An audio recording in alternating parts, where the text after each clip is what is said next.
আসসালামু আলাইকুম সবাইকে। আমি আজকে খুব মজা করে জর্দা সেমাই রান্না করে নিব। আমাদের দেশ থেকে তো সেমাই খাওয়ার প্রচলন প্রায় উঠেই যাচ্ছে। তবে ঈদের সময় কিন্তু সেমাই রান্না না করলে চলেই না। ঈদ মানেই হলো সেমাই রান্না। তাহলেই মনে হয় যে ঈদ ঈদ ভাব। আমি আজকে জর্দা সেমাইটা খুব মজা করে রান্না করে নিব। আমি কিছু সেমাই নিয়ে নিয়েছি, যে এই সেমাইগুলো আমি আজকে রান্না করে নিব। সেমাইগুলো আমি ছোট ছোট করে ভেঙে নিচ্ছি। এই যে আমি সেমাইগুলো ছোট ছোট করে ভেঙে নিয়েছি। এভাবে ছোট ছোট করে ভেঙে নিলে রান্না করার সময়ও সুবিধা হয়, খাওয়ার সময়ও সুবিধা হয়। আমি একটা প্যানে 2 টেবিল চামচ ঘি দিয়ে দিলাম।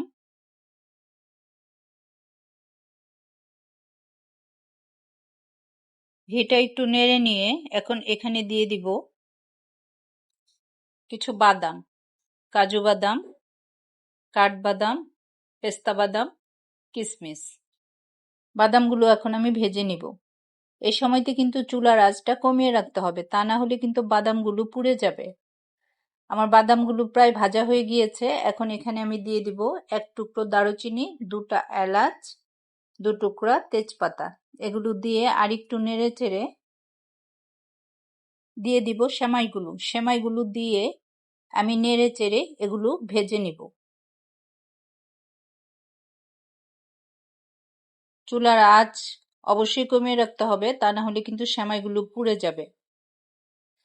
এই যে দেখেন আমার সেমাইটা কতটা কমে গিয়েছে এবং এটার কালারও চেঞ্জ হয়ে গিয়েছে। আমার সেমাইগুলো ভাজা হয়ে গিয়েছে। এখন এখানে আমি দিয়ে দিব চিনি।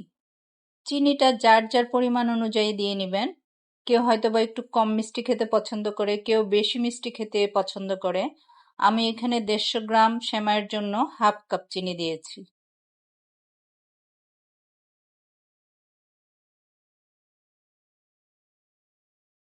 এ পর্যায়ে দিয়ে দিব 1 কাপ পানি।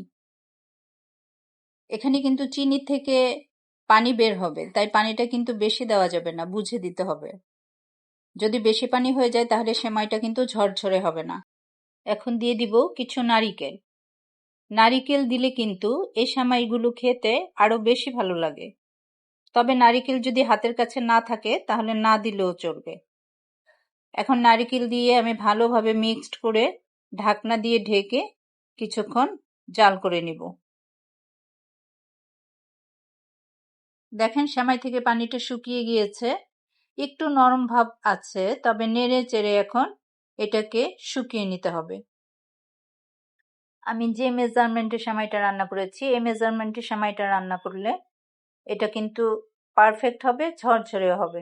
এই যে দেখেন আমার সেমাইটা কেমন ঝরঝরে হয়ে গিয়েছে। এখন আমি তেজপাতাগুলো তুলে নিচ্ছি। এখন আলতো হাতে সেমাইটাকে আর একটু নেড়ে চেড়ে আমি সেমাইটাকে নামিয়ে নিব। এই যে হয়ে গিয়েছে আমার জর্দা সেমাই। আমি এখন সেমাইগুলো একটা প্লেটে নিয়ে নিচ্ছি। এভাবে যদি জর্দা সেমাই রান্না করা হয় তাহলে খেতে কিন্তু অসাধারণ হয়। আমার কাছে আগে খুব কঠিন মনে হতো জর্দা সেমাই রান্না করা।